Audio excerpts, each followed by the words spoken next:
नमस्कार दोस्तों, हम क्रांतिकारी आंदोलन पढ़ रहे थे और उसमें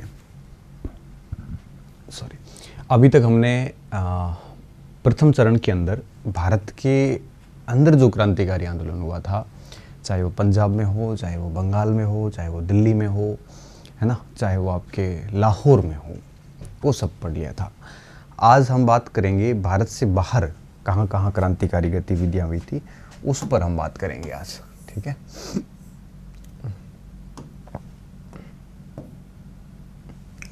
भारत से बाहर क्रांतिकारी आंदोलन।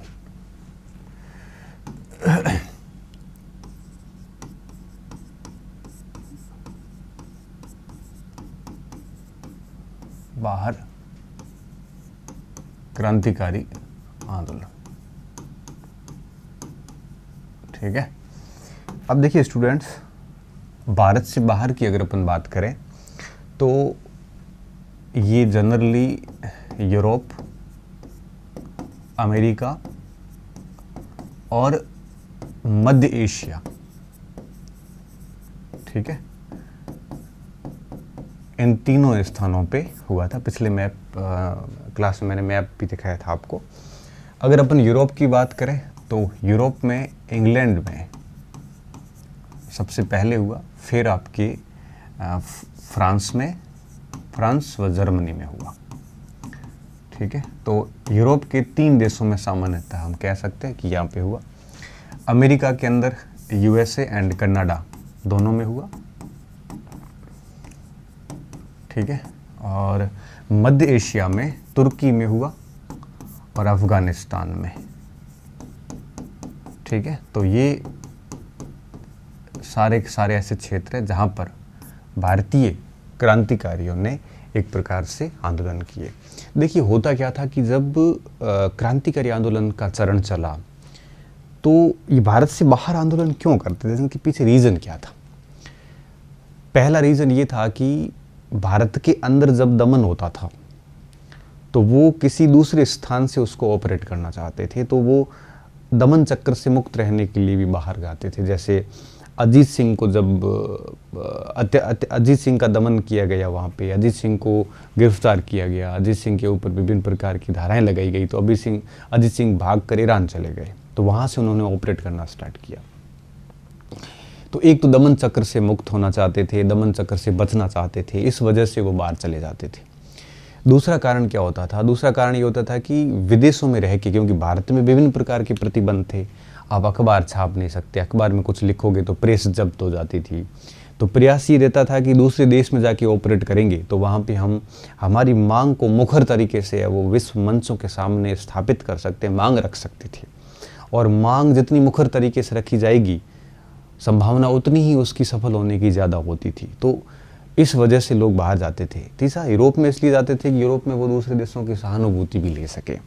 तो कई सारे ऐसे रीज़न होते थे कि वो बाहर जाके क्रांतिकारी बाहर जाके भी क्रांतिकारी गतिविधियां करते थे, ताकि ब्रिटिशर्स पर दबाव बनाया जा सके, ताकि ब्रिटिशर्स के काले कारनामों को वो विभिन्न माध्यमों से, चाहे समाचार पत्र हो, चाहे वो विभिन्न सारे संगठन हो, उनके माध्यम से पूरी दुनिया को बताए कि किस तरह से ब्रिटिशर्स भारत में अत्याचार कर रहे हैं। और इसके अलावा वो ऐसा करे और गिरफ्तारी से भी बचे, तो खुद को बचाते हुए ब्रिटिशर्स के काले कारनामों को उजागर करते हुए उनके ऊपर दबाव डालने के उद्देश्य से क्रांतिकारी गतिविधियां भारत से बाहर भी हुई।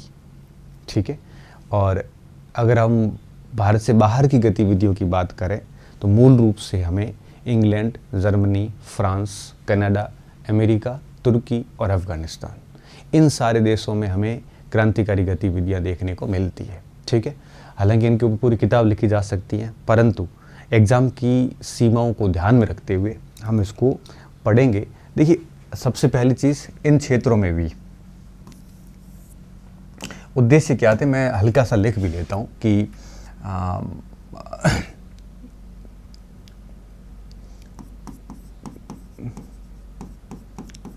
गिरफ्तारी अथवा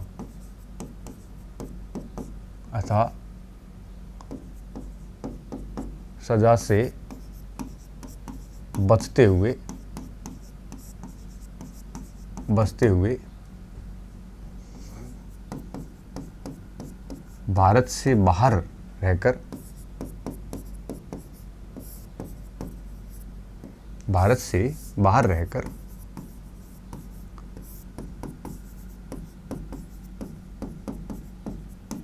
ब्रिटिशर्स की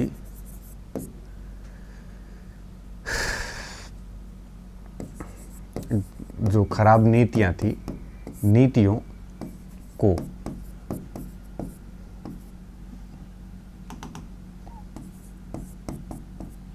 दुनिया के समक्ष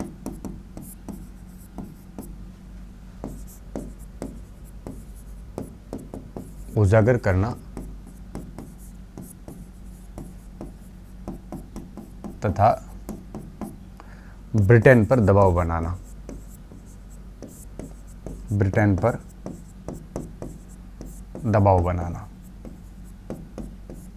ठीक है। इस उद्देश्य से ये लोग क्या करते थे, भारत से बाहर भी क्रांतिकारी आंदोलन हुआ था, ठीक है। और इस क्रम में हम अगर देखें कि क्रांतिकारी आंदोलन भारत के बाहर कहाँ कहाँ पे हुए, तो इसमें यूरोप, और यूरोप में सबसे पहला जो आंदोलन हुआ वो हुआ आपके इंग्लैंड के अंदर, ठीक है। तो सबसे पहला नंबर किसका लगता है, इंग्लैंड का लगता है। इंग्लैंड में सबसे पहले क्रांतिकारी आंदोलन हुआ था, ठीक है। ये जो चित्र आप देख रहे हैं ये हैं श्यामजी कृष्ण वर्मा। श्यामजी कृष्ण वर्मा ही थे जिन्होंने भारत से बाहर क्रांतिकारी आंदोलन जो है वो आपके आरंभ किया। भारत से बाहर क्रांतिकारी आंदोलन का नेतृत्व इन्होंने ही किया था, ठीक है। ये पहले व्यक्ति थे जिन्होंने भारत से बाहर क्रांतिकारी गतिविधियों को अंजाम दिया था। इन्होंने लंदन के अंदर इंडियन होम रूल सोसाइटी की स्थापना की थी 18 फरवरी 1905 को, और वहाँ पे इन्होंने इंडियन होम रूल सोसाइटी का जो कार्यालय था उसका नाम इंडिया हाउस दिया, और उस इंडिया हाउस में वो भारतीय क्रांतिकारियों की एक प्रकार से आप उसको निर्माण स्थली कह सकते हो, जहाँ पर भारतीय क्रांतिकारियों का एक हॉस्टल कह सकते हो आप, वहाँ पे वो रहते थे। और उस जगह पे इंडिया हाउस में रहते हुए इन्होंने वहाँ पे इंडियन सोशलोजिस्ट पत्रिका भी चलाई। इन्होंने वहाँ पे रहते हुए विभिन्न प्रकार के पत्र पत्रिकाओं के माध्यम से, विभिन्न प्रकार के ब्रिटिशर संगठन माध्यम से, भारत हितैषी जो वहाँ के जो लोग थे उनके माध्यम से भारतीयों की बात वहाँ तक पहुँचाने का प्रयास किया था। ये श्यामजी कृष्ण वर्मा है जो मूल रूप से गुजरात के काठियावाड़ में 1857 में इनका जन्म हुआ था, और वहाँ पर फिर ये पहले जूनागढ़ में दीवान भी रहे, उदयपुर रियासत के अंदर ब्रिटिश काउंसिल के सदस्य रहे। फिर इनको कर्जन वॉयली और एल्गिन ने वहाँ पे रहने नहीं दिया और उदयपुर से निकाल दिया। तो उसके बाद ये इंग्लैंड चले गए थे, क्योंकि इंग्लैंड से इन्होंने पढ़ाई कर रखी थी पहले। तो लंदन चले गए और लंदन में उन्होंने भारतीय क्रांतिकारी गतिविधियों को अंजाम दिया था। इसलिए इनको फादर ऑफ रिवोल्यूशनरी कह सकते हो, क्रांतिकारियों का जनक कह सकते हैं, भारत के बाहर की क्रांतिकारियों का जनक। फिर 1907 तक लंदन में इन्होंने खूब सारी क्रांतिकारी गतिविधियाँ की, लेकिन उसके बाद में ब्रिटिशर्स का दमन कंटिन्यू जब बढ़ता गया तो इंग्लैंड में रहना मुश्किल हो गया था। तो 1907 में इन्होंने लंदन छोड़ दिया और पेरिस आ गए। पेरिस में फिर मैडम भीकाजी कामा इनके साथ हुई और सरदार सिंह राणा इनके साथ में हुए, ठीक है, और भी कई सारे क्रांतिकारी साथ हुए। फिर पेरिस में कुछ समय तक रहे। फिर वहाँ से पेरिस में भी गिरफ्तारी का जब डर होने लगा, क्योंकि इंग्लैंड और फ्रांस के बीच में फर्स्ट वर्ल्ड वार से पहले कॉर्डियल एंटांट हुआ था, आपको मैंने वर्ल्ड हिस्ट्री में पढ़ाया भी है। तो फिर इनको लगा कि अब फ्रांस वाले हमें गिरफ्तार करके इंग्लैंड को दे देंगे, तब ये वहाँ से निकल के आगे जर्मनी और उस साइड चले गए। तो इन्होंने जीवन भर संघर्ष किया और फिर आगे म्यूनिख में इनकी डेथ हो गई थी और वहीं पे उनका संस्कार, अंतिम संस्कार वगैरह हुआ था। तो ये श्यामजी कृष्ण वर्मा है और इन्होंने ही क्रांतिकारी गतिविधियों को अंजाम दिया था सबसे पहले। तो इनके बारे में हम थोड़ा सा समझ लेते हैं, फिर हम इसको आगे बढ़ाते हैं, ठीक है। देखिए, सबसे पहली चीज़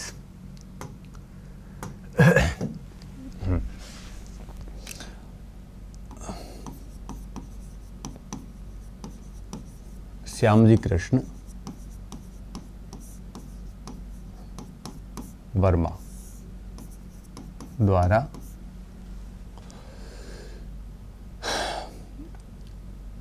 भारत से बाहर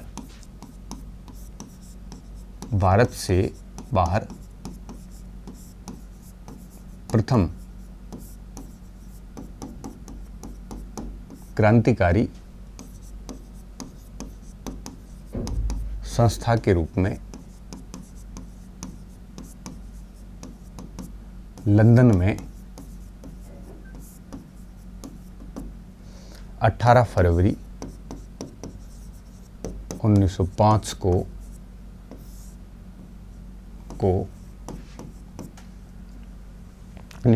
को इंडियन होम रूल सोसाइटी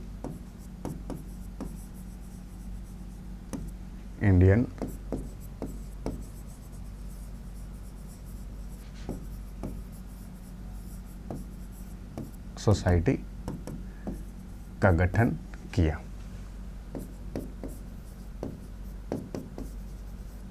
ठीक है, जिसके अध्यक्ष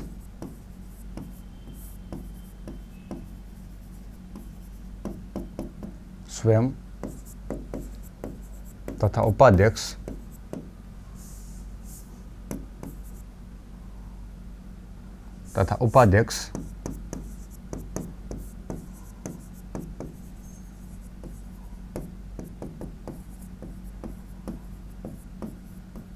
अब्दुल्ला सोहरावर्दी को बनाया। ठीक है, ये बात आपको ध्यान रखनी, हमारे परीक्षा पे पॉइंट ऑफ व्यू से बहुत महत्वपूर्ण है ये कि इंडियन होम रूल सोसाइटी की स्थापना कब की थी या किसने की थी। ये सवाल कई बार परीक्षा में पूछा जाता है। ठीक है, तो भारत से बाहर इंडियन होम रूल सोसाइटी की स्थापना पहली बार इन्होंने की थी। ठीक है, तो ये श्यामजी कृष्ण वर्मा का सबसे पहला कार्य था और इस संबंध में आपको थोड़ा सा ध्यान रखना है।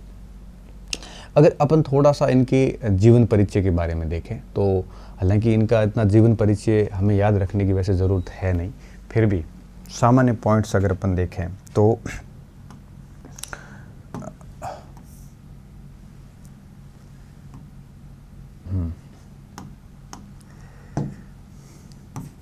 ये हैं श्यामजी कृष्ण वर्मा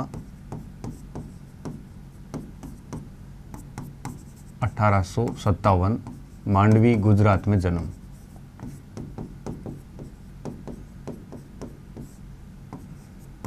गुजरात में इनका जन्म हुआ।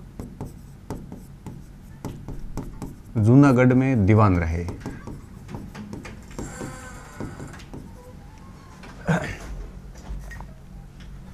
ठीक है, जूनागढ़ में दीवान रहे। तत्पश्चात आपके उदयपुर गए। तत्पश्चात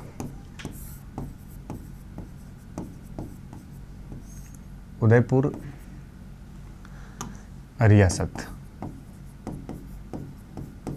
रियासत में राज्य परिषद में सेवा दी।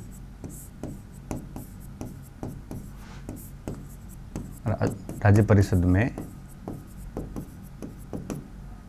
सेवा दी। ठीक है, विलियम कर्जन वॉयली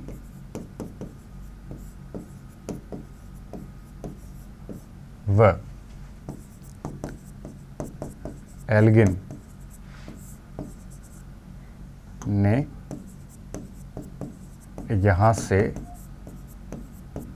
निकलवाया तो लंदन को कार्यक्षेत्र बनाया। ठीक है, लंदन को अपना क्या बनाया? कार्यक्षेत्र बनाया। ये कुछ बातें हैं इनके। अब पूरे जीवन को हम पढ़ भी नहीं पाएंगे, लंबा चौड़ा है मामला, तो कुछ जीवन से जुड़ी हुई बातें थी और ये कुछ बातें हैं जो वहाँ जाते श्यामजी कृष्ण ने सबसे पहले 18 फरवरी 1905 को वहाँ पे एक होम रूल सोसाइटी की स्थापना करी थी और उस समय कोई एनी बेसेंट की संस्था भी नहीं थी। ये भारत का भी आप पहला कह सकते हो। ठीक है, उद्देश्य क्या था इनका? उद्देश्य था होम रूल, स्वशासन। भारत के लिए होम रूल की स्थापना करना। ठीक है, स्वशासन क्या है ये मैंने आपको होम रूल लीग जो तिलक और एनी बेसेंट की होम रूल लीग थी वहाँ मैंने बढ़िया तरीके से समझा भी दिया है। तो ये मेन इनके उद्देश्य थे। अब देखिए यहाँ पे ये इनका एक जीवन परिचय लिख के फिर आप ये लिख लेना, उसके बाद आप आना इस जगह पे। ये जो जगह देख रहे हो आप, ये बड़ी ऐतिहासिक जगह है और मैं बीच में आ रहा हूँ। बड़ी ऐतिहासिक जगह है। वर्तमान ये तो अभी का फ़ोटो है, उस समय कोई कार्य वगैरह थी नहीं ऐसी। ये है इंडिया हाउस। ये वो हॉस्टल है जो कभी इंडियन होम रूल सोसाइटी का कार्यालय रहा है।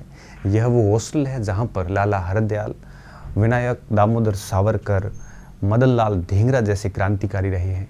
ये वो हॉस्टल है जहाँ पर एक प्रकार से भारतीय क्रांतिकारियों की शरण स्थली रही है।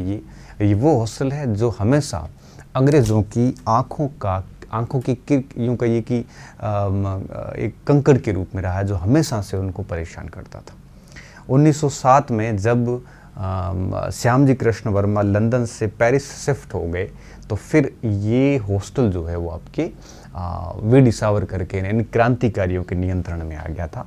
तो इन क्रांतिकारियों ने इस हॉस्टल के अंदर यूँ कहिए कि विभिन्न प्रकार की गतिविधियां करी और उसके बाद हॉस्टल पर प्रतिबंध भी लग गया था।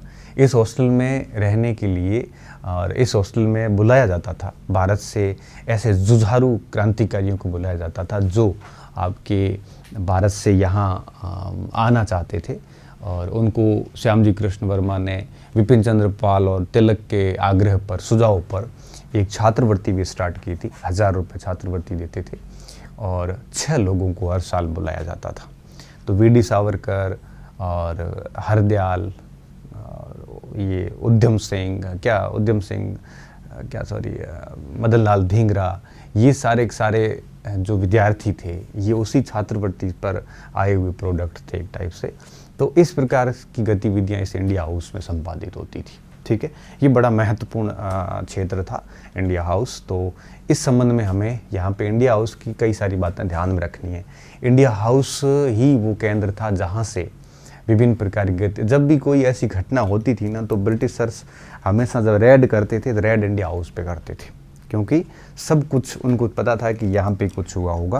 तो आप क्या करोगे, ये वो पहले लिख लेना, इसके बाद ये लिख लेना, उसके बाद आगे की इस बात को यहाँ शुरू कर लेना। ठीक है, आगे देखिए हम बात को आगे बढ़ा रहे हैं कि लंदन में Indian home rule society, IHS लिख रहा हूँ मैं, सोसाइटी के कार्यालय के रूप में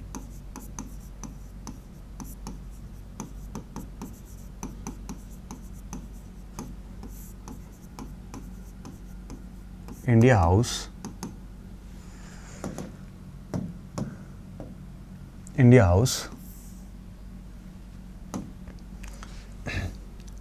स्थापित किया,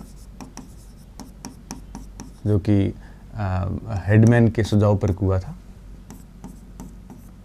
हेडमैन के सुझाव पर, हेडमैन सोशलिस्ट थे, वहाँ के सुझाव पर 1 जुलाई 1905 को हुआ था, स्थापित किया। ठीक है, ये इंडिया हाउस था। तो ये पहली बात तो हो गई। दूसरा, अब यह एक हॉस्टल के रूप में भी तब्दील हुआ। यह एक हॉस्टल के रूप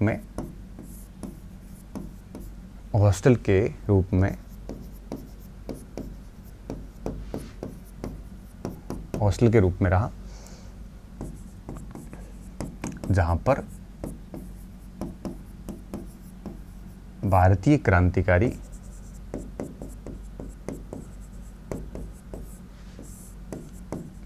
रहते थे।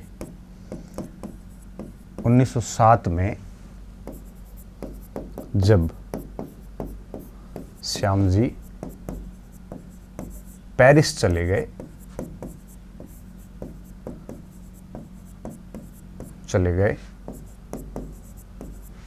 तब इसका नियंत्रण इसका नियंत्रण वीडी सावरकर के पास में आ गया।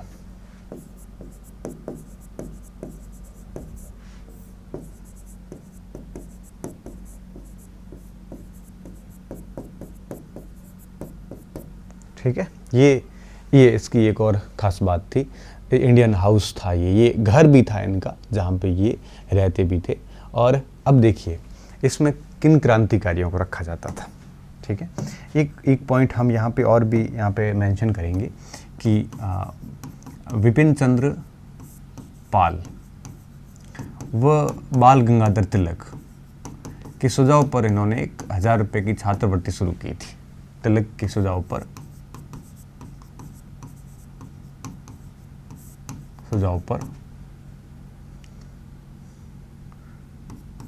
1000 रुपये की छात्रवृत्ति आरंभ की जो 6 भारतीयों को दी जाएगी। 6 भारतीयों को, मतलब 1000 गुणा 6 मतलब 6000 रुपये छात्रवृत्ति हो गई, दी जाएगी। ठीक है, और वे विद्यार्थी यहाँ रहेंगी इंडिया हाउस में। इसमें प्रमुख अगर मैं 3 विद्यार्थी स्टार्टिंग के नाम लूं,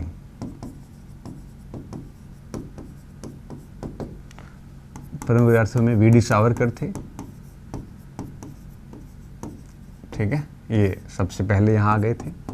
लाला हरदयाल जो आगे गदर पार्टी के संस्थापक बनेंगे। ठीक है, और तीसरे उद्यम सिंह मदन लाल धिंगरा, ठीक है, जिसने कर्नल वॉयली को मारा। ठीक है, ये छात्रवृत्ति प्राप्त लोग थे, इन्होंने छात्रवृत्तियां हैं वो हासिल की थी और ये इंडिया हाउस में रहते थे और यहाँ पर ये लोग क्रांतिकारी गतिविधियों को अंजाम देते थे, क्रांतिकारी गतिविधियों को संचालित कर। तो ये भारतीय क्रांतिकारी गतिविधियों की या भारतीय क्रांतिकारियों की नर्सरी थी इंडिया हाउस, जहाँ से ये सारा काम होता था। और जब वीडी सावरकर पर नासिक षड्यंत्र केस चला तो अंग्रेज़ों ने जो धरपकड़ की थी तो वो भी इंडिया हाउस में की थी। ठीक है, इंडिया हाउस में कार्यक्रम होते थे सारे के सारे। अब इस संगठन के जरिए एक पत्र भी निकाला जाता था जिसका नाम था इंडियन सोशियोलॉजिस्ट। क्या नाम था? Indian sociologist. ये पत्र इनके द्वारा चलाया जाता था। ठीक है, ये पत्र था और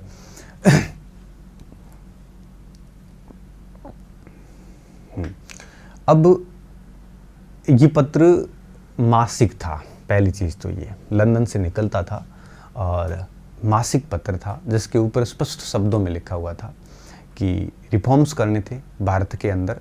फ्रीडम था किसका? पॉलिटिकल, सोशली और रिलीजियस। ठीक है, धार्मिक, सामाजिक और राजनीतिक रूप से भारतीयों का एक प्रकार से क्या था ये, जैसा मुझे दिख रहा है, ये ठीक से दिख तो नहीं रहा है, मेरे हिसाब से रिफॉर्म्स ही है, जो भी है। तो ये मेन इनका पत्र था जो कि इंडिया हाउस से पब्लिश होता था। और इस पत्र की खास बात क्या थी? खास बात इस पत्र की ये थी कि इसमें पूरा इनका एजेंडा रहता था।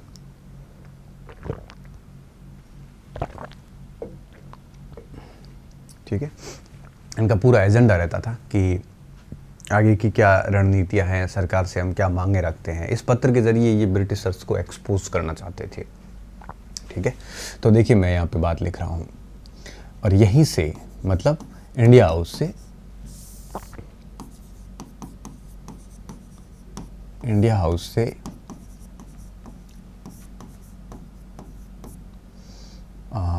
से मासिक पत्र के रूप में द इंडियन सोशियोलॉजिस्ट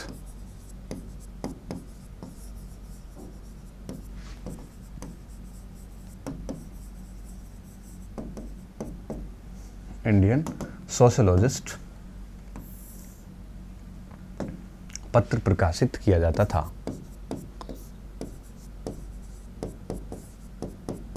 प्रकाशित किया जाता रहा।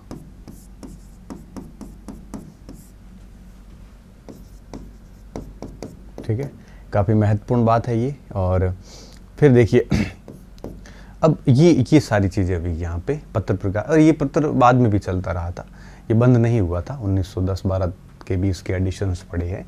और अब आगे देखिए इसको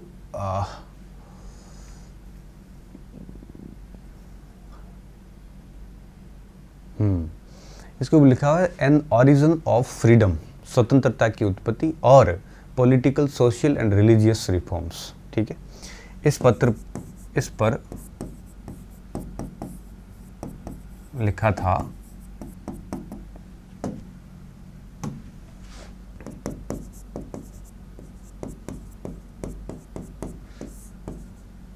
स्वतंत्रता, ओरिजिन मान के चलो आप, की उत्पत्ति तथा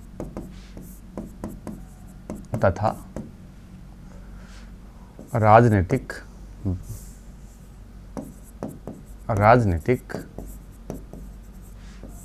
सामाजिक व धार्मिक सुधार। ठीक है, कुछ पकड़ में आ जाएगा तो परीक्षा में क्या है, कुछ शब्द भी पकड़ में आ जाते हैं ना, तो हमारा उत्तर है वो बैठ जाता है। ठीक है, तो ये सारी बातें थी जो हमें यहाँ पे ध्यान रखनी थी। अब देखिए इसी इंडिया हाउस से, हालांकि इंडिया हाउस से थोड़ा सा पहले इन्होंने 1857 की जो क्रांति की थी हमारी, उस क्रांति की बरसी भी मनाई थी। वो तो खैर मनाते आए थे, तो उसमें कुछ विशेष नहीं है। तो ये बात हो गई। और अंतिम बात, ठीक है, वर्ष 1907 में अब अंग्रेज़ों की धरपकड़ कंटिन्यू बढ़ रही थी, और क्योंकि वीडी सावरकर उनके टारगेट में थे और श्यामजी कृष्ण वर्मा उनके टारगेट में थे, ऐसे कई सारे नेता उनके टारगेट में थे उस समय। तो फिर वहाँ रहना थोड़ा सा मुश्किल हो गया था। फिर यहाँ से श्यामजी कृष्ण वर्मा लंदन छोड़कर पेरिस चले जाते हैं मैडम भिकाजी कामा के पास में, और वहाँ से फिर आगे म्यूनिक नहीं, जेनेवा चले जाते हैं। ठीक है, और जेनेवा में देहांत हो गया, 1930 के अंदर देहांत हुआ,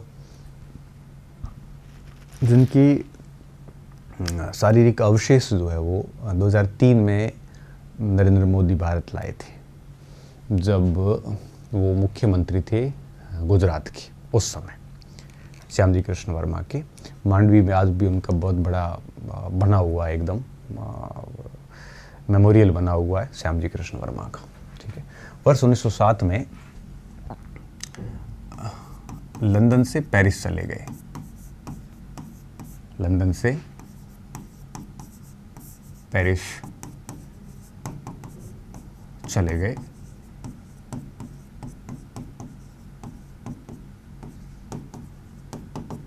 जहां पर इनका साथ, ये सारे सोशियोलॉजिस्ट थे, समाजवादी थे। समाजवादी क्या होता है, वैसे तो पॉलिटिकल साइंस की टर्म्स है, लेकिन एक एज हिस्ट्री मैं थोड़ा सा इसको बताना चाहूँ आपको।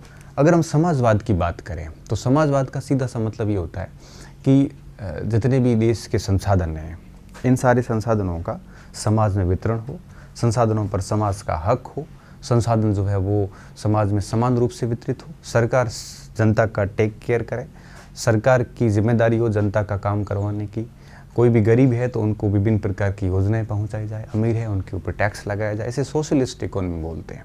ठीक है, एक होती है पूंजीवादी अर्थव्यवस्था, उसमें सारे के सारे संसाधन वगैरह पूंजीपतियों के हाथ में होते हैं, सरकारी क्षेत्र सिर्फ और सिर्फ मॉनिटरिंग करता है, बाकी कोई योजनाएं वगैरह नहीं चलाता, जैसे अमेरिकन गवर्नमेंट है। भारत में सोशलिस्ट इकोनॉमी है, जहाँ आज भी सरकारी नौकरियाँ भी होती है, और आज भी हम है वो विभिन्न प्रकार की कल्याणकारी योजनाएं भी चलाते हैं। ये सारे सोशलिस्ट इकोनॉमी के एक प्रकार के लक्षण हैं। तो सोशलिस्ट इकोनॉमी में सरकार एक प्रकार से गरीब के हित के काम करती है, सरकार कल्याणकारी योजनाएं लाती है, सरकार हर अंतिम व्यक्ति तक लाभ पहुंचाने का प्रयास करती है। सोशलिस्ट इकोनॉमी में हमेशा लोक कल्याण की भावना होती है, और ब्रिटिशर्स जो भारत में कर रहे थे उनमें लोक कल्याण का अंश 0 था, उनका कोई लोक कल्याण का मतलब ही नहीं था। और ये कह रहे थे कि आप भी लोक कल्याण का कार्य कीजिए। तो ये सोशलिस्ट इकोनॉमीज हुआ करती थी। और जब स्टुअर्टगार्ड में सेकंड कॉन्फ्रेंस हुई, सेकंड इंटरनेशनल कॉन्फ्रेंस हुई सोशियोलॉजिस्ट की, तो उसमें सारे समाजवादी भाग लेते थे। तो 1907 अगस्त के अंदर जब सोशलिस्ट कॉन्फ्रेंस हुई, तो उस कॉन्फ्रेंस में मैडम भीकाजी कामा गई भी थी इनके नेतृत्व में, और वहाँ पे उन्होंने भारत का झंडा भी फहराया था स्टुअर्टगार्ड के अंदर। तो कहने का मतलब है कि ये सारे सोशोलॉजिस्ट थे, ये समाज शास्त्री नहीं कहेंगे, समाजवादी लोग थे जो चाहते थे कि समाज के हित का कार्य सरकार करे। ठीक है, जैसे अभी कर रहे हैं हम। अभी क्या हो रहा है, जैसे अभी सरकार निजीकरण को बढ़ावा दे रही है। वैसे 1991 के बाद से हमारे भारत में निजीकरण चल रहा है, विभिन्न क्षेत्रों को, निजी क्षेत्रों को दिया जा रहा है। तो कई सारे अर्थशास्त्री, कई सारे समाजशास्त्री ये सब ये कह रहे हैं कि भारत के अंदर समाजवादी अर्थव्यवस्था से हम निजी अर्थव्यवस्था की तरफ जा रहे हैं, हम पूंजीवादी अर्थव्यवस्था की तरफ जा रहे हैं, जो कि गलत है। तो कुछ अर्थशास्त्री आलोचना भी करते हैं समाजवादी अर्थव्यवस्था की, कि समाजवादी अर्थव्यवस्था से मुफ्तखोरी बढ़ जाती है, समाजवादी अर्थव्यवस्था से लोग निकम्मे हो जाते, काम नहीं करते, पेंशन आ जाती है, और मतलब मजदूरियां करते नहीं हैं, सरकार की योजनाओं पे डिपेंड हो जाते हैं। तो समाजवादी अर्थव्यवस्था किसी भी देश को बर्बाद कर देती है। अभी जैसे श्रीलंका में, श्रीलंका की इकोनॉमी जब अभी बर्बाद हो रखी है, तो वो भी एक सोशलिस्ट इकोनॉमी है, तो उसके ऐसे हवाले दिए जाते हैं। तो आलोचनाएं भी होती है, इसका अच्छे पॉइंट भी हैं, इसके बुरे पॉइंट भी बहुत हैं। ठीक है, चले गए जहाँ पर इनका साथ मैडम भीकाजी कामा ने दिया। कामा, सरदार सिंह राणा, SR राणा लिखते हैं इसको, सरदार सिंह राणा ने तथा अन्य समाजवादियों ने दिया। जॉ लॉन्गे, बहुत सारे और भी समाजवादी थे, समाजवादियों ने दिया। तो ये सारे समाजवादी थे। ठीक है, अब आप इसको यूं सही कहिए कि हम 10% पढ़ रहे हैं, 90% छोड़ रहे हैं। क्यों? क्योंकि एक एक व्यक्ति की जीवन एक बड़ी फिल्म है पूरी की पूरी। श्याम जी कृष्ण वर्मा पर अगर पूरी फिल्म बना दी जाए तो एक शानदार मूवी बन सकती है। हालांकि बनाएंगे नहीं हम लोग, क्योंकि ऐसी मूवीज़ देखते भी नहीं हैं लोगों को तड़के वाली मूवी चाहिए।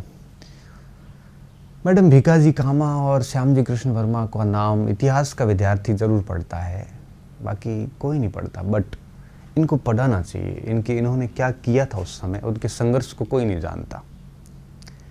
लेकिन दुर्भाग्य से सिर्फ परीक्षा पास करने के दृष्टिकोण से हम पढ़ते हैं। तो इन्होंने पूरा जीवन वहाँ खपा दिया। मैडम भीकाजी कामा 1900 बहुत बूढ़ापे में वापस आई थी फ्रांस से, बाकी पूरी ज़िंदगी फ्रांस जर्मनी में गुजारी उन्होंने, और वहाँ पे रहते हुए भारत के ही कार्य किए। और श्याम जी कृष्ण वर्मा ने भी यही किया था, उनका पूरा जीवन वहीं ख़त्म हो गया।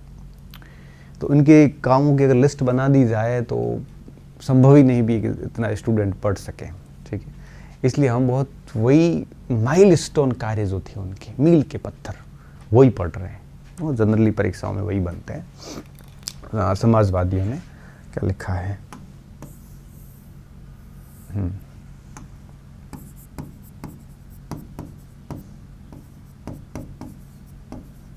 समाजवादियों ने साथ दिया। ठीक है, फिर आगे पेरिस से जेनेवा गए। पेरिस से जेनेवा गए, वहां पर 1930 में देहांत हो गया।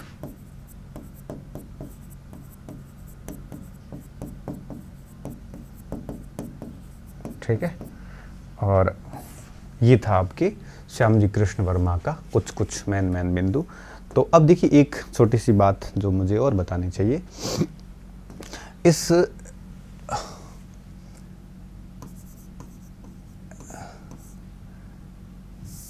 इंडिया हाउस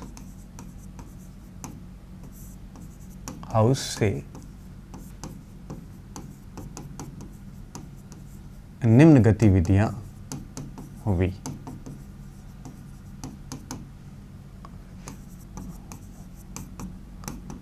ठीक है। कर्जन वॉयली की हत्या, ये कर्जन वॉयली वही है जिसने श्यामजी कृष्ण वर्मा को उदयपुर छुड़वाया था, ये वही है श्यामजी कृष्ण वर्मा। कर्जन वॉयली की हत्या किसके द्वारा की गई? मदन लाल धिंगरा द्वारा। और ये पूरा हत्याकांड मैंने 1 पौने घंटे की क्लास में समझाया है आपको। कहाँ पे? वीडी सावरकर की वीडियो में। ठीक है, तो मैं वापस इसका कुछ नहीं बताऊंगा, आप राष्ट्रीय नेता वीडी सावरकर का वीडियो देख के कर सकते हो उसको। ठीक है। दूसरी घटना भी नासिक षड्यंत्र केस में, ये भी हम पढ़ चुके हैं। केस में वीडी सावरकर की गिरफ्तारी,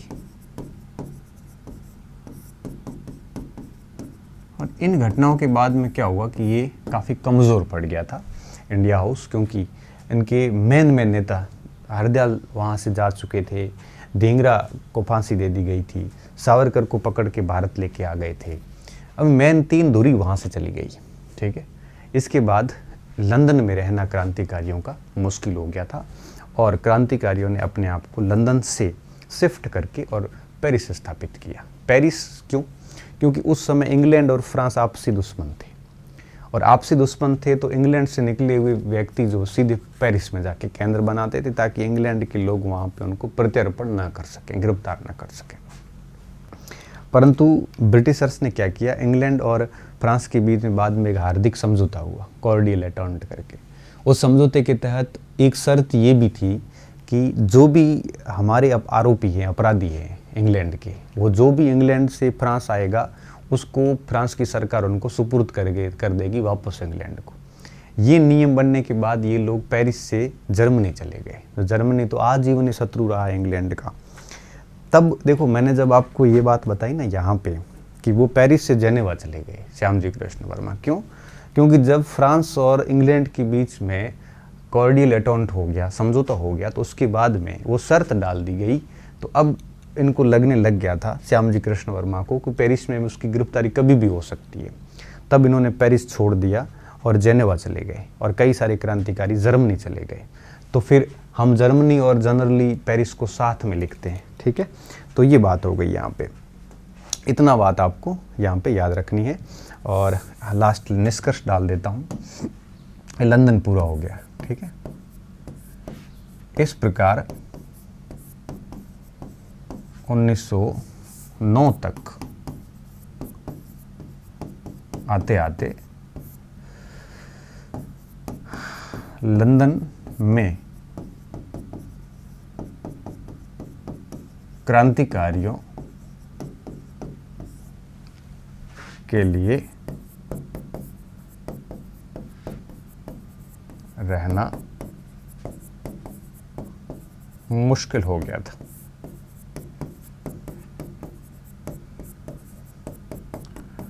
अतः उन्होंने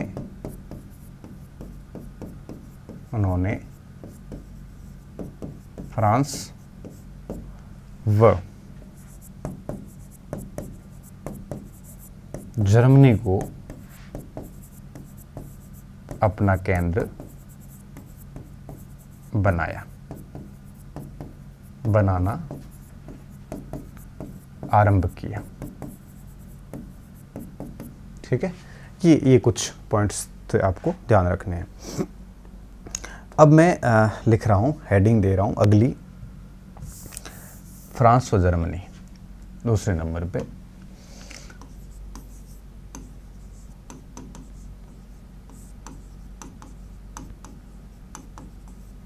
ठीक है, साथ में कर लेते दोनों को। ठीक है, अब यहाँ पे फ्रांस और जर्मनी में सबसे बड़ा नाम आता है मैडम बीकाजी कामा, और इनके सहयोगी थे सरदार सिंह राणा। ठीक है, इनका बहुत बड़ा योगदान था। पारसी परिवार में 1861 में बम्बई में जन्म हुआ था और फिर ताउम्री फ्रांस में निकाली और फिर अंत में जीवन के अंतिम वर्षों में भारत आए और फिर भारत में रहे। ठीक है, 1861 बम्बई के पारसी परिवार में जन्म। ठीक है, फ्रांस को अपनी कर्मस्थली बनाया।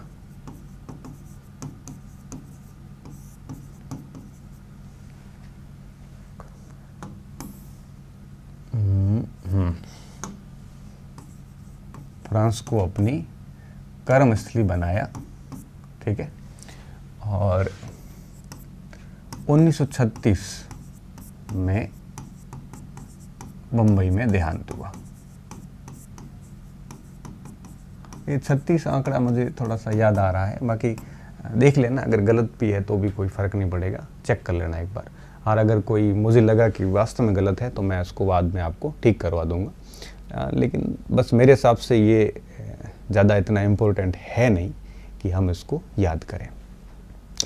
अब सबसे इम्पोर्टेंट कार्य जो था इनका वो था आपके अगस्त 1907 के अंदर एक द्वितीय कांग्रेस का आयोजन हुआ था। ठीक है, द्वितीय समाजवादी सोशलिस्ट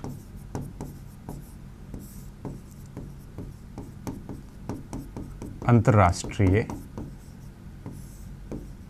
कांग्रेस या सम्मेलन कह सकते हो, क्योंकि कांग्रेस को इंग्लिश में कांग्रेस कहते हैं, हिंदी में इसको सम्मेलन कहते हैं। कांग्रेस का आयोजन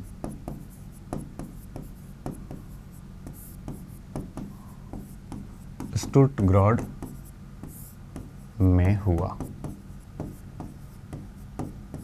ठीक है, इसमें भारत का प्रतिनिधित्व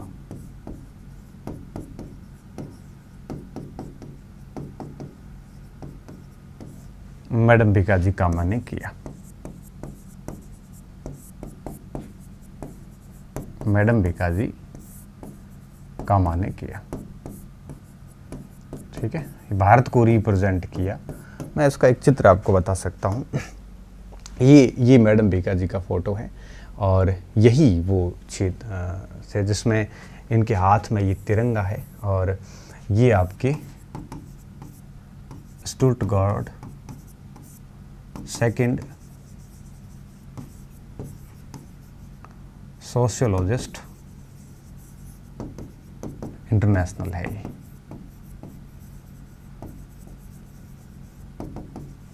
कांग्रेस। ठीक है, इसमें इन्होंने वो अगस्त 1907 में भाग लिया।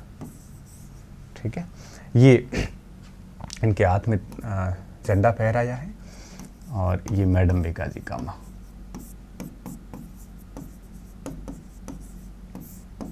कामा द्वारा पहली बार भारत का झंडा फहराया गया।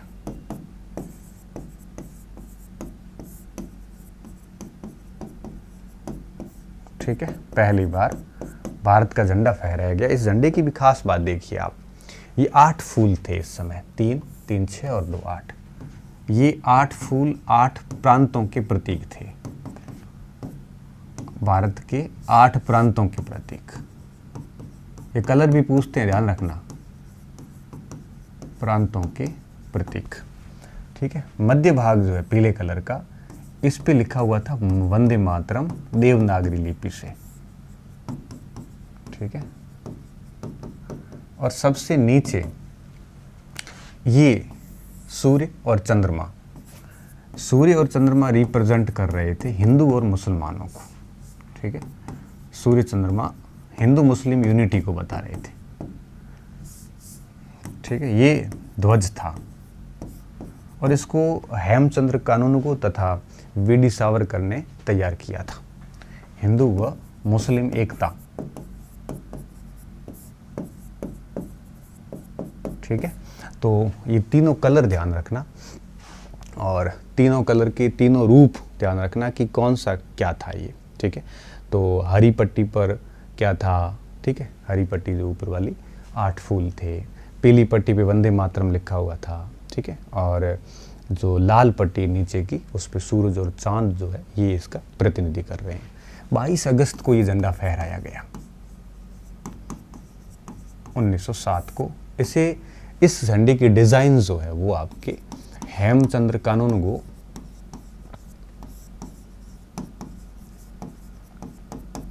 व वीडी सावरकर द्वारा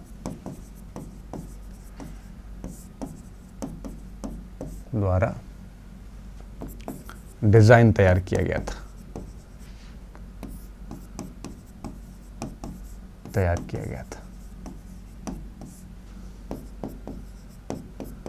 तो मैडम भीकाजी कामा के विभिन्न कार्यों में से पहला कार्य आपको ये याद रखना है और इसके नीचे वो सारी बातें लिख लेना जो मैंने अभी आपको बताई। और अब ये समाजवादी इसमें बात, यहाँ पर प्रथम बार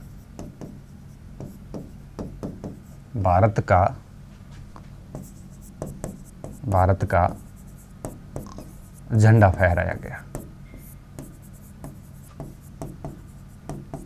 ठीक है, ये लिख के और फिर वो मैंने अभी जो लिखा वो सारा लिख लेना। ये 4 बातें भी। एक बात और, मैडम भीकाजी कामा की कुछ और बिंदु है जो मुझे ठीक लग रहे हैं, आपको बताने चाहिए। अब सितंबर 1909 में इन्होंने क्या किया, इन्होंने वो एक लाला हरदयाल के साथ मिलकर हरदयाल के साथ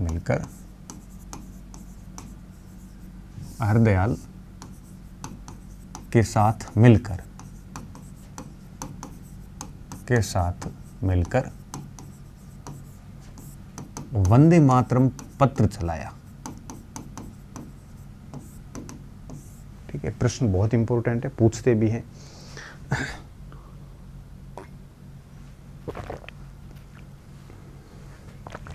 पत्रिका, वंदे मातरम पत्रिका जो कि मासिक थी। ठीक है, तो और ये यहाँ से ध्यान रखना, मासिक पत्रिका आरंभ की,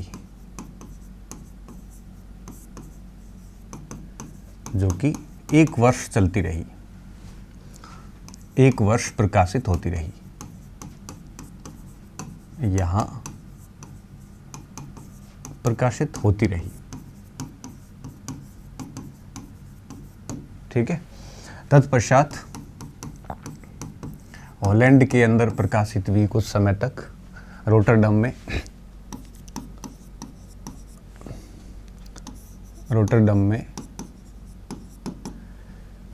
यहाँ रोटरडम में तथा तत्पश्चात रोटरडम व पेरिस में प्रकाशित हुई।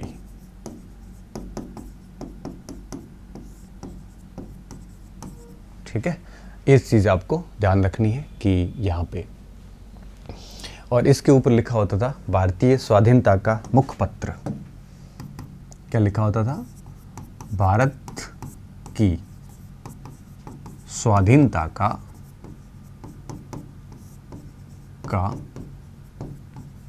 मुखपत्र, ये इस पर लिखा होता था। ठीक है, और अब ये एक अखबार ये हो गया। इस अखबार का पूछते हैं कई बार, इसके साथ मिलकर वंदे मातरम। एक तलवार भी आता है वीरेंद्र चटर्जी का, वो उसको अपन आगे समझते हैं। ठीक है, ये बात हो गई। इसके अलावा एक और भी वीरेंद्र नाथ चट्टोपाध्याय का, अब विविध करके अपन लिख लेते हैं कुछ और मुख्य योगदानों के बारे में। ये उसके पूरे हो गए मैडम भीकाजी कामा के। अब कुछ अन्य भी लिखते हैं। योगदान इन सभी में मैडम भीकाजी का रहा है वीरेंद्र नाथ चट्टोपाध्याय। चट्टोपाध्याय द्वारा बर्लिन में तलवार पत्र निकाला। ठीक है, अब देखो मैडम भिकाजी कामा का सहयोग इसमें था साथ में। ठीक है, इसके अलावा अगर अपन देखें यहाँ पे तो सी पिल्लई, जो सी पिल्लई के बारे में मैंने आपको कर्जन वॉयली के केस में बताया था। सी पिल्लई ने यहाँ पे 1912 के अंदर ज्यूरिख के अंदर इंटरनेशनल प्रो इंडिया समिति बैठाई थी। 1912 में ज्यूरिख में इंटरनेशनल प्रो इंडिया मतलब भारत के पक्ष में इंडिया समिति तथा प्रो इंडिया पत्र सी पिल्लई द्वारा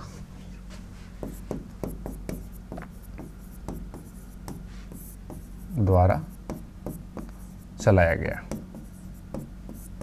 वीडी सावरकर के साथ में थे सी पिल्लई, काफ़ी अच्छे मित्र थे उनके। और एक अंत में जिमरमैन, भारतीय जर्मन मित्र जो थी, इसको अपन अलग स्लाइड पे ले लेते हैं। भूपेंद्रनाथ दत्त युगांतर वाले भाग के आ गए थे यहाँ पे। दत्त व खानचंद वर्मा ने जर्मनी में एक भारत जर्मन मित्र सोसाइटी बनाई थी। ठीक है, भारत जर्मन मित्र, क्योंकि उस समय जर्मनी और इंग्लैंड के बीच में युद्ध की स्थितियां बनी हुई थी और जर्मनी की सहायता हेतु इन्होंने भारतीयों की ये समिति बनाई थी, मित्र संगठन बनाया था। युगांतर वाले सेम थे, संगठन बनाया था जिसका आगे नाम बदलकर इंडिया सोसाइटी कर दिया गया था। संगठन बनाया गया।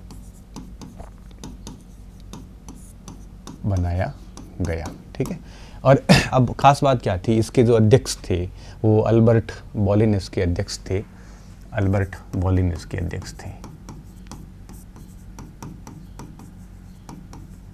बॉलिन इसके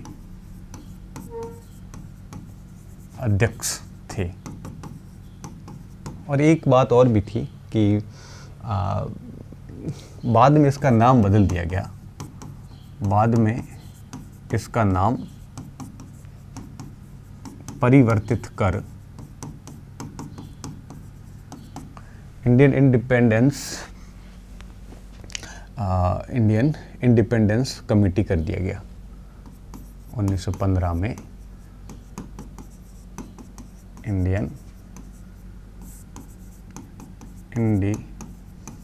इंडिपेंडेंस कमेटी कर दिया। एक जर्मनी के अंदर सबसे लास्ट और सबसे खास बात हुई थी, वो थी जिमरमैन योजना। जिमरमैन जर्मनी के रक्षा मंत्री थे मेरे हिसाब से। जिमरमैन जर्मन मंत्री मैं लिख रहा हूँ, है ना, जर्मन मंत्री थे ये। अब देखो क्या था इस योजना के अंदर था क्या, मैंने आपको एक लाहौर षड्यंत्र केस के बारे में बताया था, पूरा रासबिहारी बोस वाला।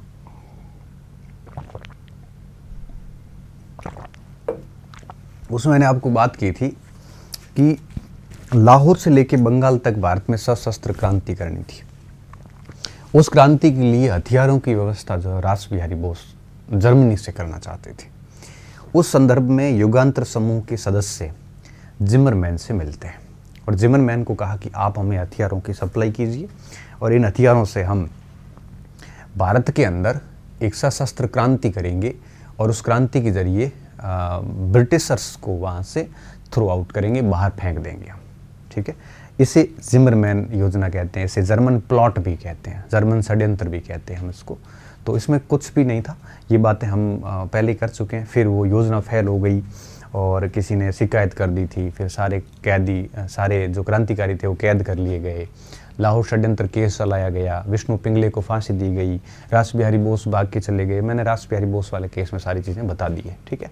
तो इसमें हम लिख सकते हैं रास बिहारी बोस तथा युगांतर समूह के सदस्य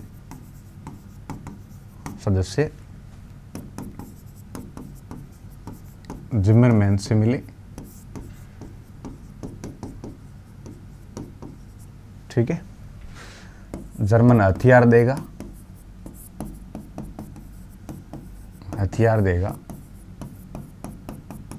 उन हथियारों से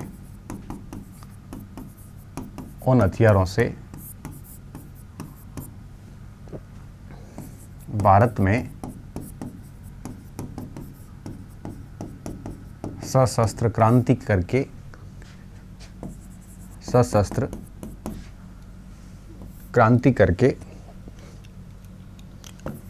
करके ब्रिटेन को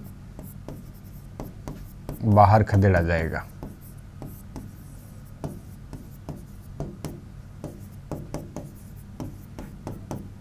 एक जिमरमैन योजना और भी थी इस जिमरमैन के टाइम, मैक्सिको के साथ, मैंने फर्स्ट वर्ल्ड वार में पढ़ाई आपको वर्ल्ड हिस्ट्री के अंदर, ठीक है। खदेड़ा जाएगा।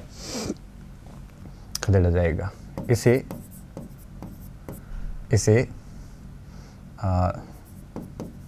जर्मन प्लॉट या षड्यंत्र भी कहते हैं, ठीक है। और ये लाहौर षड्यंत्र की पूरी योजना थी जो कि कम्प्लीटली फेल हो गई थी, इसमें कुछ भी सफल है वो उस समय नहीं हुआ था, ठीक है। ये कुछ फ्रांस और जर्मनी की कुछ घटनाएं थी। और अब नेक्स्ट बातें हम अगले लेक्चर में करेंगे, कोशिश करेंगे कि इसको निपटाने का, ठीक है। बहुत बहुत धन्यवाद विद्यार्थियों, अच्छे रहिए, मस्त रहिए और पढ़ते रहिए।